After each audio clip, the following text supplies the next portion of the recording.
Okay, so hi, my name is Renee Hobbs. This is Com416 Propaganda. Today's day is Thursday, February 9th, and we're in week 3 of the class. Tonight, I'm broadcasting from New York City, where I was scheduled to give a talk at the United Nations on educational strategies for the prevention of violent extremism. So I was going to be talking about propaganda education, right? But the snow screwed me up. So they canceled the event, which means I get to stay another day in New York. And the UN is paying for it. So woohoo! So I'm happy to be here in New York. And that means I got to see what the weather was like here, but I don't know what the weather is like in Rhode Island. So who's going to share with me? What's it look like up north? Sucks. No, it's bad. Yeah, it's really bad. Like, what does that really bad mean? Like how many inches? How slippery are the roads? Be descriptive, ladies and gentlemen. Can you see? Probably like 12 inches at least. Whoa. It's not working. Mira, that It's was probably more because it's heavy though. Like it was raining and then it's like I've shoveled at least 3 times and it's like it keeps coming back and it's just heavy and it sucks and it's got it. So it thundered. And it thundered. And lightning, yeah. Boy, There- boy. Thunder snow is a thing apparently. So. Well, I very much appreciate you guys being here. And isn't it nice to be able to do this in the comfort of our pajamas too, right? So that is awesome. So right after this call from 7 to 8, I do invite you if you're really a junkie for this whole media literacy thing, I'm doing a Twitter chat. That's a really cool kind of conversation that happens on Twitter, and to show you that, I guess probably the best thing for me to do is to show you my. Oh no, I am going to share my screen. I was really pleased to see that lots of you, 25 of you, are on Twitter, right? And so I created a list of all the Twitter members. If you're on Twitter but you don't see your name on my Com416 list, then you should email me, right?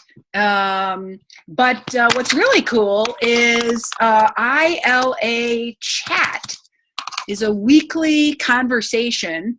And this year, tonight at 8 o'clock, right after this chat, I am the co-host of the one that's happening on fake news and media literacy. So if you're a junkie for this stuff, you can lurk on Twitter, and you just basically go to Twitter, you type in that hashtag, and then you watch people talk about fake news and media literacy. And if you're feeling like courageous or whatever, you share an opinion. And as long as you use the ILA chat hashtag, your contribution will be part of the stream. Lots of people are finding that this is a really cool way of informal learning. And I'd love to hear if any of you have participated in a Twitter chat before. So give me a thumbs up if you have participated in a Twitter chat before. No. Okay, so there you go. It's a really powerful tool because today's public relations professionals and communication professionals, well, we need to keep learning our whole lifetime. We just can't learn in college and then, throw up our hands and give up. So a lot of people are using Twitter as a form of professional development to keep learning and find out the latest and current in their field. Okay, so Lee, Leighton, I see you have joined us. Aaron, so delighted that you are here. I thought the first thing we need to talk about, even before we really talk, is you guys were kind of like the target audience for KONY 2012, weren't you? Yeah, you were. So I would love to hear memory lane stories about what you remember from back in the day, because I bet this week's activities on understanding virality activated some of your memories. Who wants to share? I'll go for, this was the first time I watched the video. I remember, I think it was in middle school probably, or high school. I don't know. Either way, just all these people were talking about it, and they made it out to be something totally different than it was. Kind of, I was under the impression that the person making the video was like stealing children and forcing them into the army, when really he was documenting what was happening.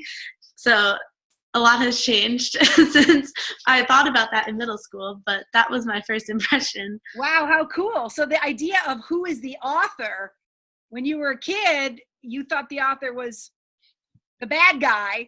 Yeah. And when you watched it this time, you realize, oh no, he's not the bad guy. Oh, cool. Thanks for starting us off. Who else wants to share a memory from when you saw, or when you were young? Matt.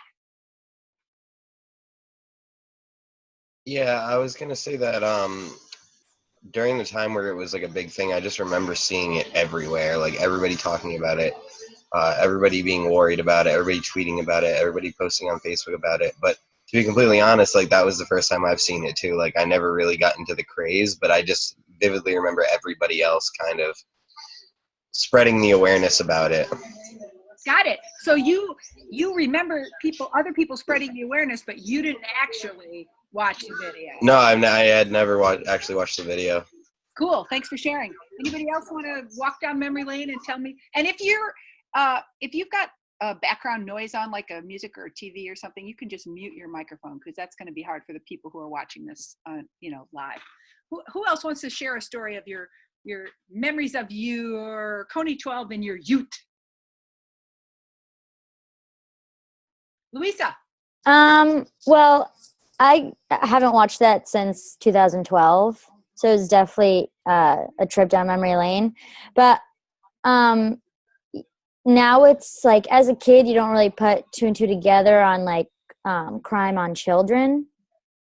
I don't know, like you have others, like you're worrying about your friends or like a boy that you like, I don't know, or so. But now as I watched it again, like it was a lot more mind-blowing and like really trying to understand what was happening. Yeah, your attitudes about exploiting children are different now as an adult, right? Than they were when you. Yeah, I mean, I still felt bad, obviously, but it didn't have the same impact as it did, when I watched it a couple days ago. Now. Yeah. Fascinating. So intriguing to me, because I first learned about KONY-2012 from my own university students, and was fascinated how, like, I was not really part of the target audience for that film, and how fascinating it was to see how it spread so fast. Okay, so let's take a look at what's happening for this week. I guess I'm going to just go to the class webpage. Here we are. This is week 3. The first thing I wanted to do is talk a little bit with you about your experience with Leap 1, because you had quite an adventure in the last week. You had to make a blog, and you had to write about propaganda in your own life. Can anybody share with me basically the highlights and the lowlights of your experience finding examples of propaganda in your own life? And once I started, it was almost like I couldn't stop. I'm actually still like adjusting and adding things, because I ended up writing so much more than I thought I could have, because every example I thought I had, I ended up with like 2 or 3 others that kind of led into one another. Wow. Great. So once you started looking for it, it was everywhere. Yeah. Thanks for sharing. Any other reflections on what were the highlights and lowlights of having to write this Leap 1 about propaganda in your life? I thought it was pretty interesting that you find that propaganda is really everywhere. It's even in like I was watching Bill Maher, and like even like his humor, it is a sort of propaganda. Really, it kind of he brings up issues that are important and that do matter, but in a comical way of like making fun of Donald Trump or making fun of the fact that he is doing everything out of like arrogance really, and kind of just doing it to appease the people who supported him during the election, as opposed to like actually helping anybody. He kind of just goes off the handle and does whatever he pleases.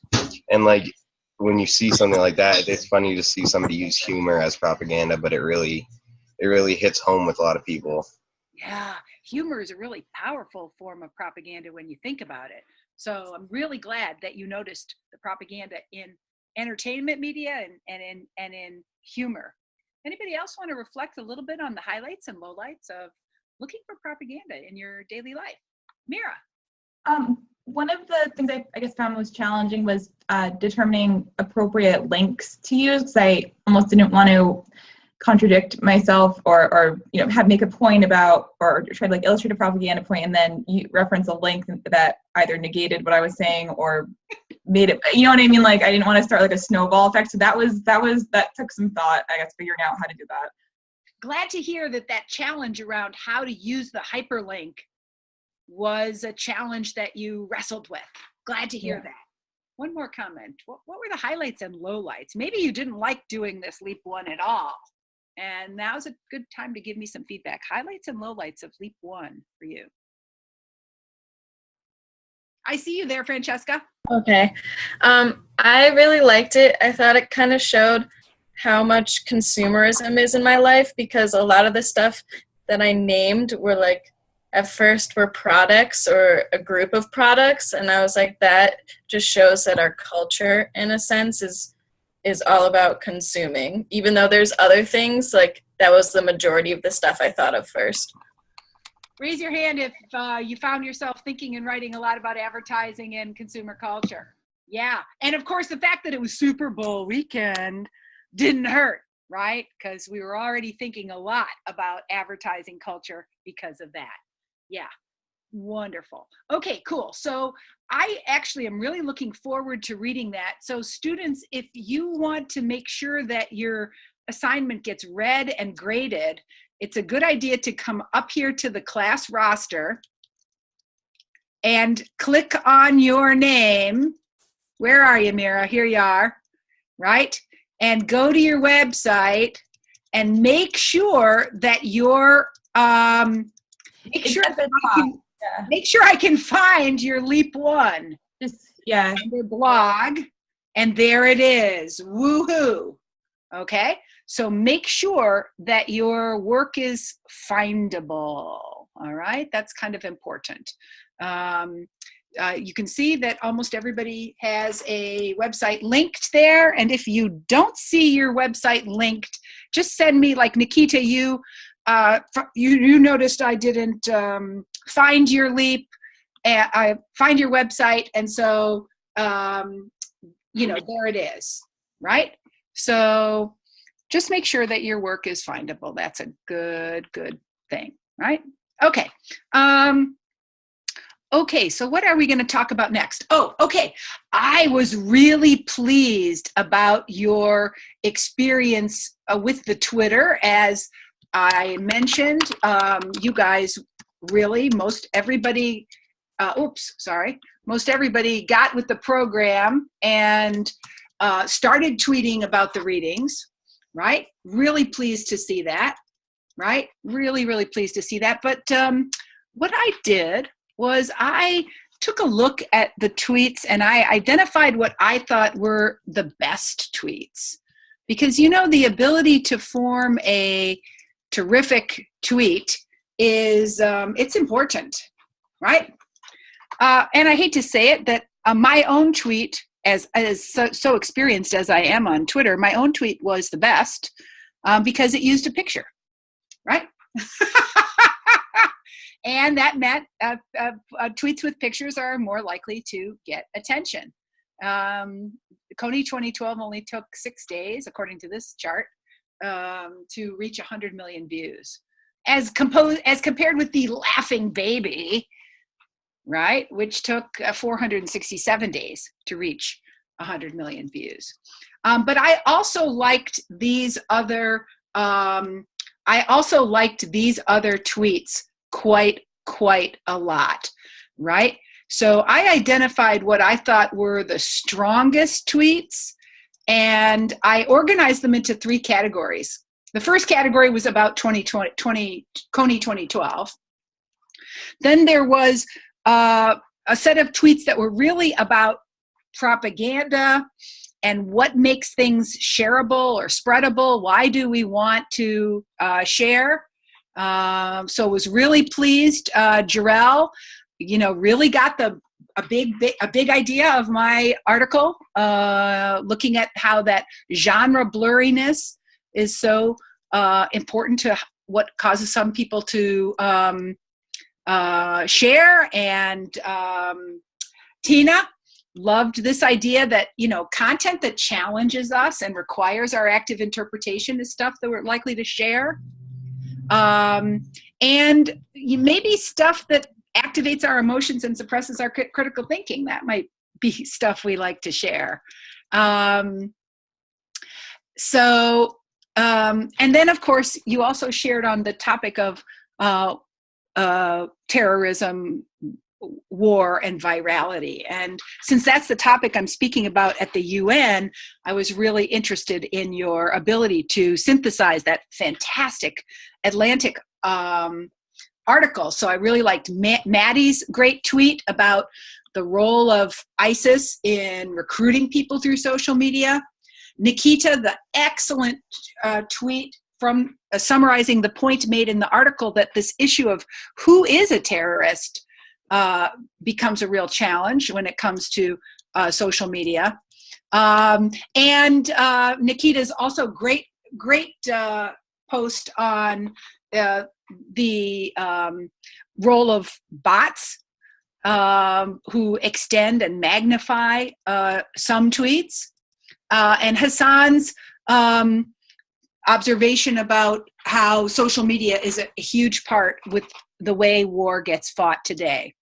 I wish there were more and better tweets on this particular article, because I think this article is really important to your building knowledge about the topic for this week, which is understanding virality. So that's kind of a little bit of a disappointment I had. So here's the topics that I want to discuss in our small group conversation tonight. So we're going to break up into 3 or 4 teams, and I'm going to ask you to choose 2 or 3 of these questions and discuss in your small group. Question number 1, what is virality, and what factors contribute to the viral spread of content? Question 2, what techniques were used in KONY 2012 to activate emotions, to respond to audience needs, to simplify information, and to attack opponents? Question 3, why did people share the KONY 2012 with the people in their social networks? Number 4, what specific techniques are terrorists using to advance their goals using social media? Question 5, what are some similarities between the telegraph and social media in the context of global communication? What is homophily, and how does it support the spread of propaganda? That's a great word to pronounce. Homophily, right? And how does it support the spread of propaganda? What are some examples of how ISIS propagandists mimic Hollywood and video games? What is RT, and what are troll factories? How does Facebook affect national and international public policy debates? Number 10, can social media networks be policed to regulate violent extremism? Why or why not? So you are invited to go back to the readings from week 2 to answer those questions. But I suggest that you work as a team in your small group to tackle at least 3 of these questions. So you're discussing at least 3 of these, or about 3 of these questions with your small group, using the resources you have at your fingertips. And let's just do a comprehension check. Do you guys know what we're going to be doing for the next 7 minutes? We're having a conversation in small groups. It's going to be awesome. Let's start. I'm creating some breakout rooms, and I think I'm going to just make it be like that. Ready? Open the rooms. Woohoo! Let's talk about understanding virality.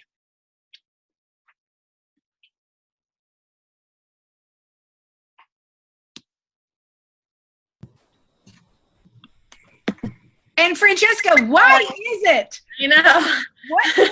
How do I, let's see if I can figure this out, because isn't that Okay. what happens every time? Yeah. I'm starting to feel like what is it? Like you, right? I don't know exactly why that is. I don't know. It must be something about the way you, but you looks like it must be like my name or something. I don't know how the like maybe. how it, and yeah. Oh, yeah, could be. And it might be something about the band. Maybe it's something about the band. Okay, so guess what? Just like we did before, you get to pick the question and talk to me about it. Okay. I'm going to screen with you again. So, let's see. Thank you.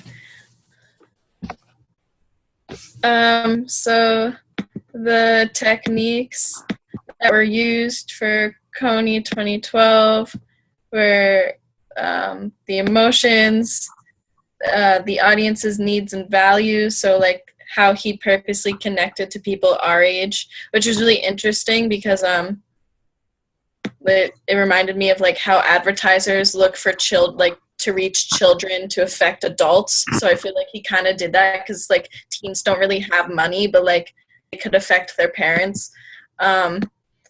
The simplifying information, so he made it like really simple, again like the us versus them type thing that was going on, like even though it's a very complex issue.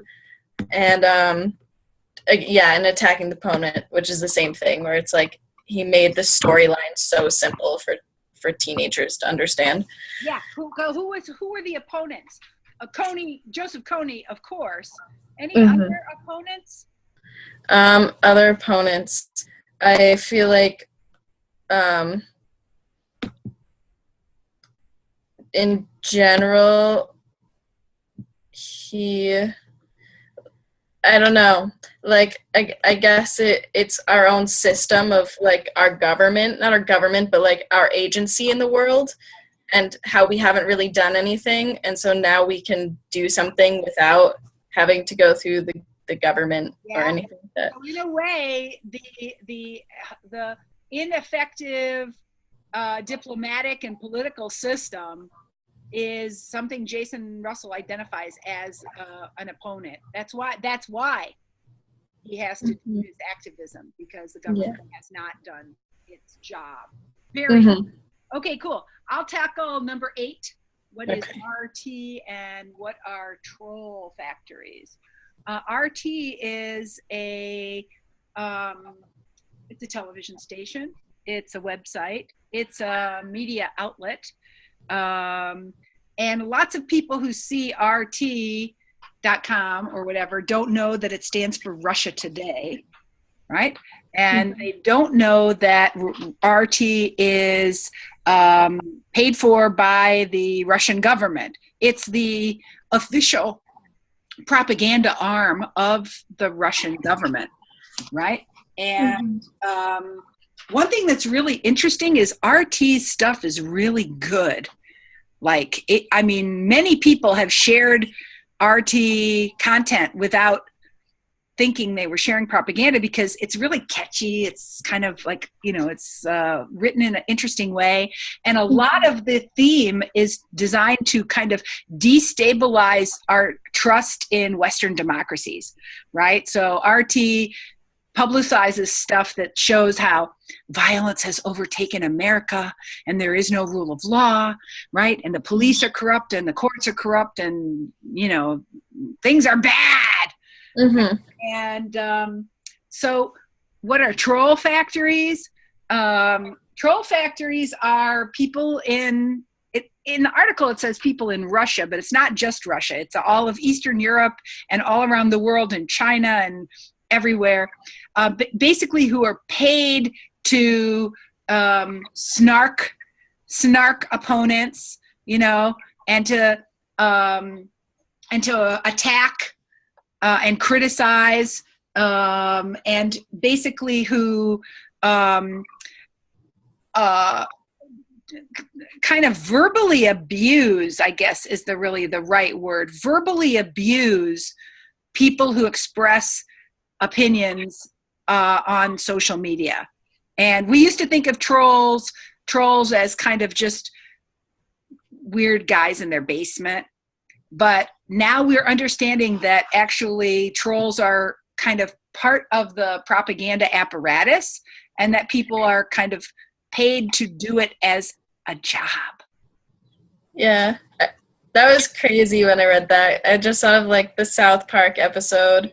Like, I don't know if you've seen it. Of course. Yes. I love that episode. Yeah, it's so funny. I can't believe that's an actual like job that people get paid for. Crazy stuff. Yes, and of course in the South Park episode, it's so fascinating to see how, you know, people we know are trolls, and they deny their trolly behavior to everyone, but they do it. Mm-hmm. So there's a lot of very funny. Yeah, a lot of humor. They're making fun of the phenomenon, the pleasure of pranking. Mm-hmm. Yeah. Cool. All right, you pick one. Okay.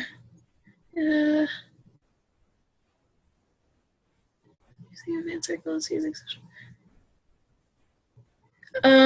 Let's see. So, what are specific techniques terrorists are using to advance their goals using social media? Well, I mean, they're recruiting people.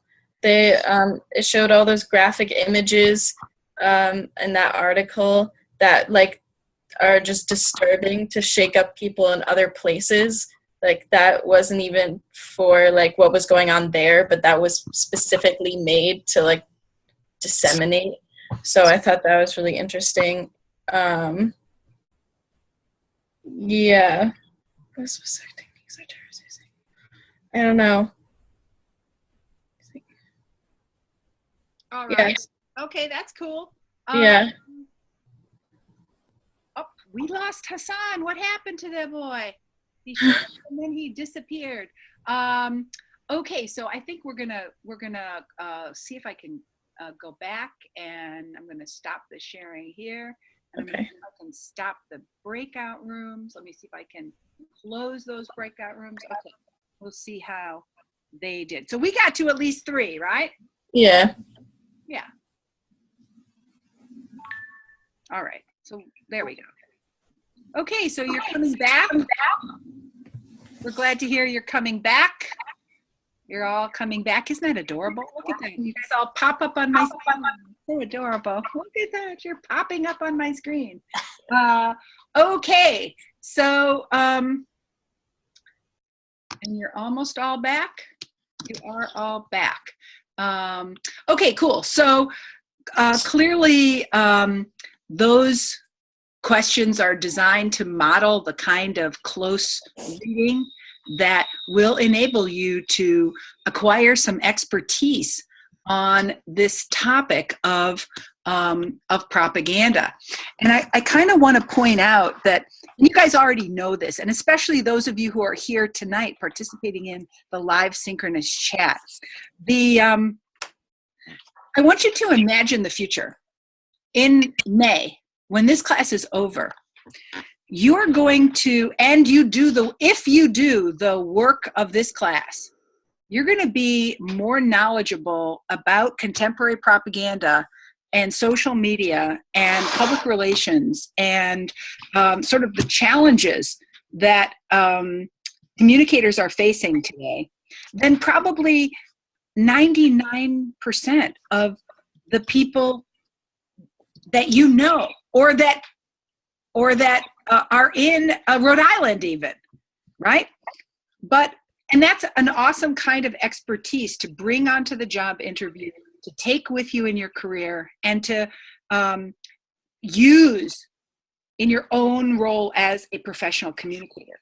But you can't actually acquire that class without doing the work, right? And in this class, that means essentially doing the reading and making sense of the reading, right? And so that active interpretation of the reading is something that this class depends on you're doing that, right? So just reminding you, the reading is not optional, and the reading is where essentially you're going to get a lot of the big ideas that animate this class. Okay, so let's see. Oh, so now I want to talk a little bit about comments on the video annotation of you guys actually watched the whole half hour and you made comments on it, and I think Team 2 won the prize. Team 1 did a very good job, but I really, really like the work that Team 1 did, or Team 2 did. And I'll tell you a part that I thought was especially, let me see if I can find it, right around 11. But they're not gonna... Yeah. Those are the bad guys? Yeah. Can I tell you the bad guy's name? Yeah. This is the guy, Joseph Kony. He's the bad guy? So I think it was a really great way you made the connections with the 4 techniques, right? So Shannon writes here about the activation of emotion is happening because this is such a cute kid, right? And it really is. It's really like he's explaining this as if he were talking to a 5-year-old, right? Yeah. Who's this? Jacob. Joseph Kony. He has an army, okay? And what he does is he takes children from their parents and he gives them a gun to shoot, and he makes them shoot and kill other people. But they're not going to do what he says because they're nice guys, right? So part of the emotional power of this film is the way in which the filmmaker plays on our appreciation for the need to protect children, right? So that's done in different ways, as there are different children who we are invited to identify and connect with. Can you tell me a little bit about how identification with and the need to protect children is activated in this documentary?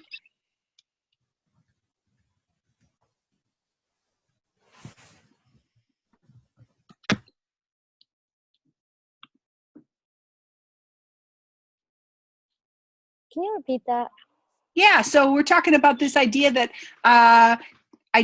activating our identification with children and the need to protect them is a big theme in this documentary. Besides this kid, in what other ways are your emotions activated? I was gonna highlight the part at the beginning when they're showing the baby giving birth and they're talking about how important lives are, no matter what, like no matter where they're born, no matter where they come from, they're important no matter what. And I thought that was like a big takeaway from it. Great. That's a great example. What other examples are there? How protecting children matter? Kaylin. Well, I was going to say that the director makes a point to say that he wouldn't want this to happen to his own son. So it's kind of like if that's happening in other areas of the country, they said that they didn't want to bring it to this part of the country. And it's definitely like a major point that I noticed watching it now. Right. So in a way, he's refusing to say, oh, yeah, those African kids, they're different. He actually says, oh, no, we should care about those kids just as much as we care about our own kids. Good. In what other ways are emotional identification with and or the need to protect children developed in this documentary? Mira. When Jacob's talking about his brother, and that was rough, but it wasn't really clear. I couldn't tell if he was a younger or an older brother, but I could tell it was. I mean, he's going on about how it was completely serious. Like I would rather die than just going on about wanting to meet him again. And it was pretty. The messages that I took from it, I guess, was that the only way they could protect themselves at the time was just to not be part of Earth anymore. That was their only understanding of it. But it was the brotherly protection was something that stuck out with me. It was huge. It was huge. Can you think of any other ways in which the children, protecting children, images of children were developed in this film? Erin? I think also the images of the children, I'm sure there was adults there too, but just sleeping kind of like all on top of each other, because that was their safe space to be, and it wasn't in their homes with their families. It's piled on top of each other maybe like to be together in unity, but like they couldn't go home because they were scared they were going to get stolen away. Oh, such a powerful scene. So this filmmaker strategically invites us to think about the very human need to protect children and activates that fundamental value in so many interesting ways in this film. So I was really pleased to see how you tackled the opportunity to comment using the ANT video annotation.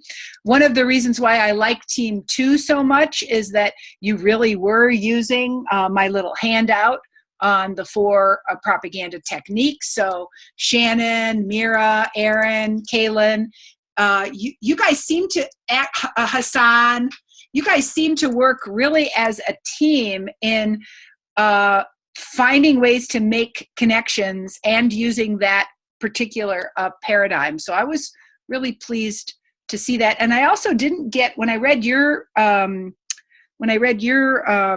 comments, I noticed that you weren't redundant. That is,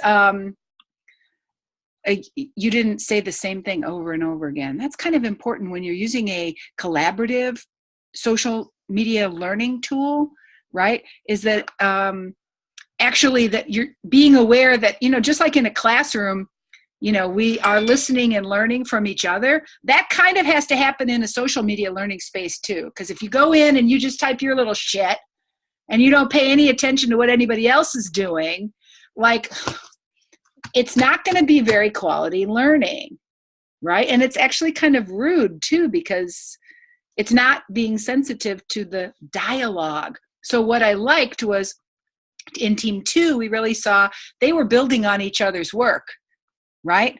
And there was an awareness of the dialogic space that was happening as you guys were watching, almost like watching together, but non-synchronously. Like, whoa. So I invite you, as we're going to use the video annotation tool more, but I invite you to use it as powerfully as you can, right? Use it, think of it as you're in a conversational space, like in a classroom, and we are trying to talk to each other across time and space.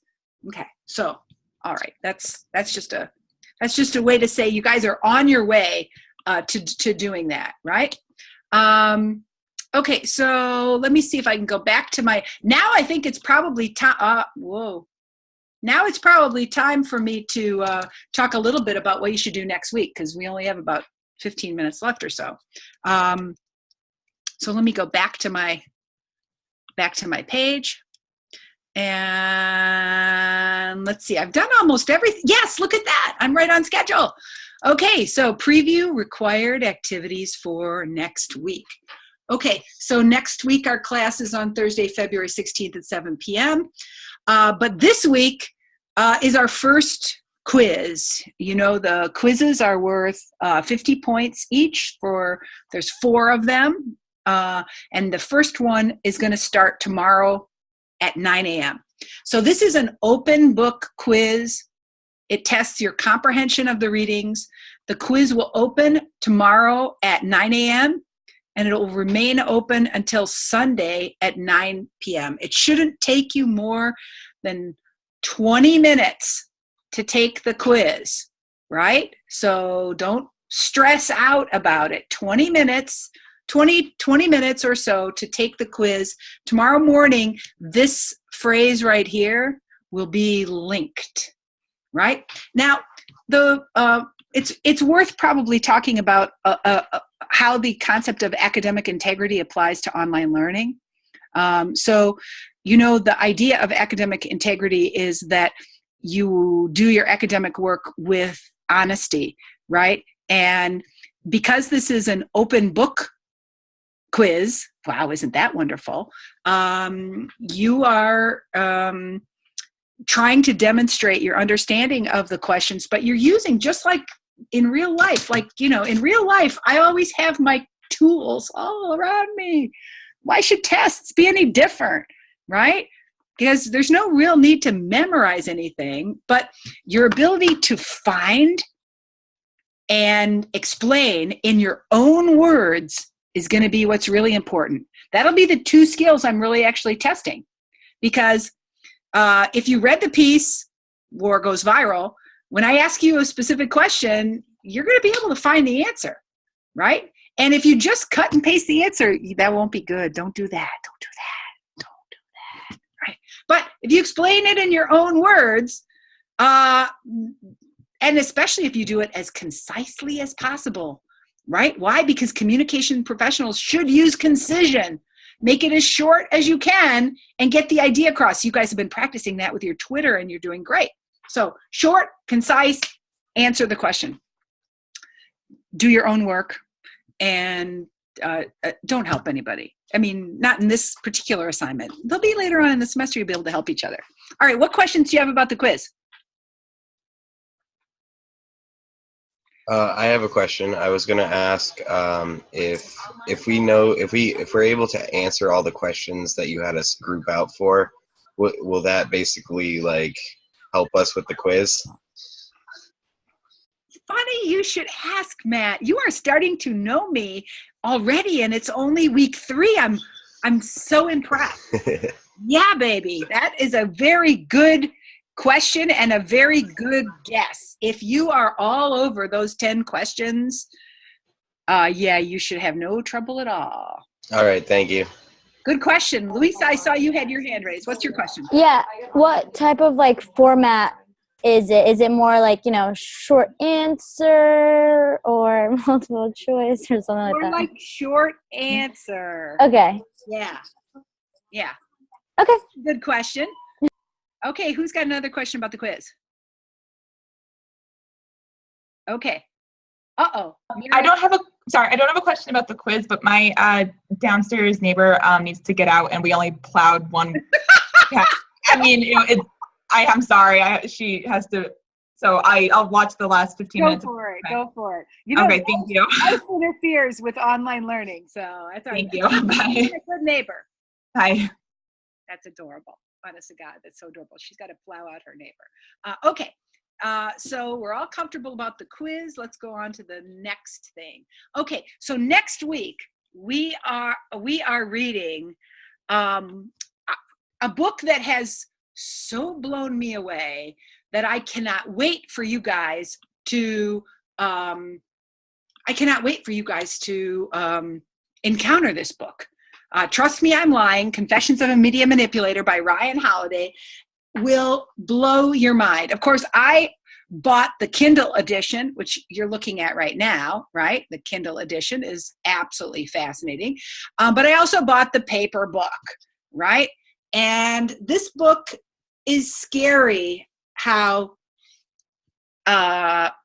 many different tricks and treats and strategies are used. And as I read it, I realized how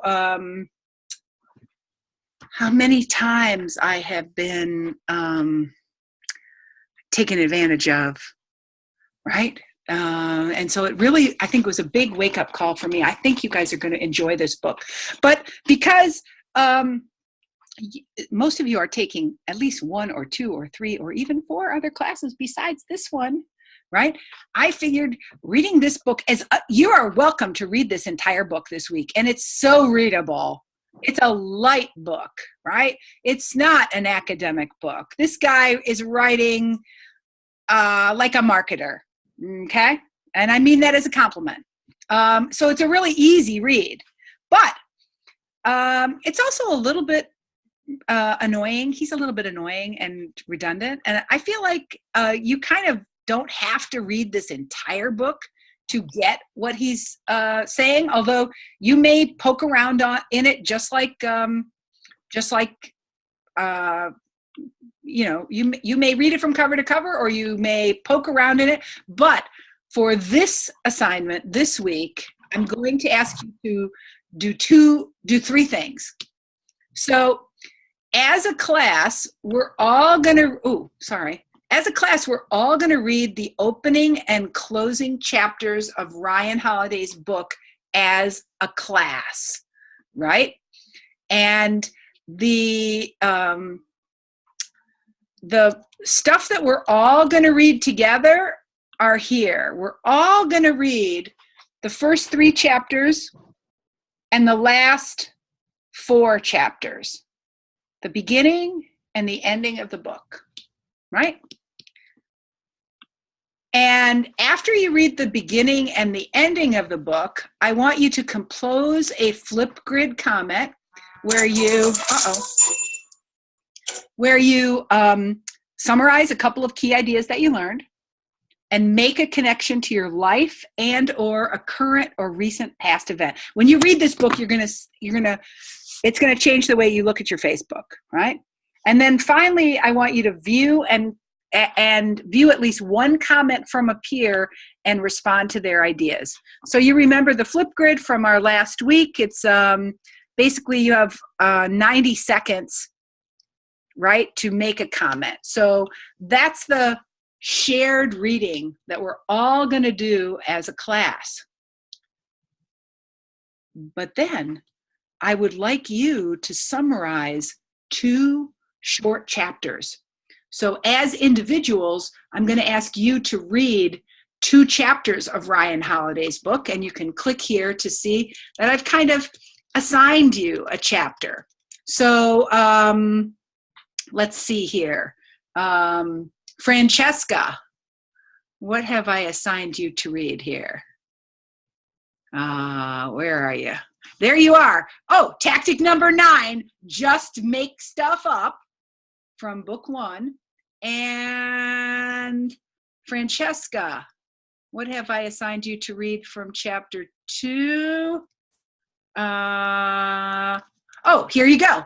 There Are Others, Manipulator Hall of Fame, right? So you've been assigned to read 1 chapter from book 1 and 1 chapter from book 2. Just to clarify, Ryan Holiday divides his book into 2 parts because he, in the first half of the book, teaches you all the brilliant online marketing techniques that got him famous. And then in book 2, he shows you the somewhat disastrous consequences of some of those techniques. So it's pretty compelling reading. It's kind of disturbing and really interesting. All right. Now, so let's see, what questions do you have about this part of the work that you're going to be doing for the read and comment? Questions about this part?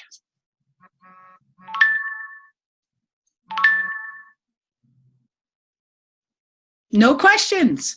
Whoa, okay, so then the third thing that I'd like you to do as part of your reading of Ryan Holiday, Trust Me, I'm Lying, is after you read what you've read, whatever you've read, compose 2 tweets. In the one, you offer a synthesis of the big ideas you learned from Ryan Holiday, and in another, you offer a personal opinion, right? So be sure to use the hashtag COM416. And then as you look at what other people have done, be sure you like at least one peer. One thing that's starting to really happen with our COM416 Twitter sphere is that we are participating in like another kind of conversation, right? And so you can see that I'm liking your comments, right? And that's a little bit of a way to give you feedback to let you know that I'm paying attention to the way that you are learning to use Twitter in this class. Okay, so I really do think that I have kind of gotten to the end here, because reading Ryan Holiday is our #1 project. Next week, I'm going to talk to you about the next leap that's due. But if you're reading Ryan Holiday and commenting on the Flipgrid, summarizing, and in this place, after reading those assigned 2 chapters, you compose a detailed summary of the main ideas and you post it to your blog, and then you create 2 tweets, and you like a 3rd tweet, you're going to be in good shape for this week, right? Because this book is the main event. All right, so I think we've kind of gotten everything we need to get out of tonight's class. We've understood a little bit more about virality and how powerful it is in propaganda. We've thought a little bit about the new kinds of wars that are being fought using social media as a tool in the propaganda arsenal. We thought about our own relationship to propaganda. And I'm really looking forward to reading your Leap 1s. And next week, we unpack some of the techniques used to make information really reach audiences. Okay, so if you guys have any questions, you know the best way to ask a question, right? And you should tweet me.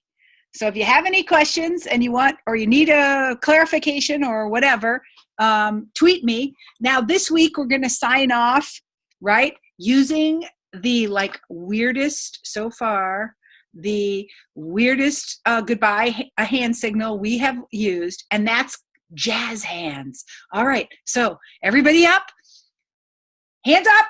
Okay, watch out. Look at all these hands on screen. Jazz hands. See you next week. Jazz hands. All right, bye guys. See you next time.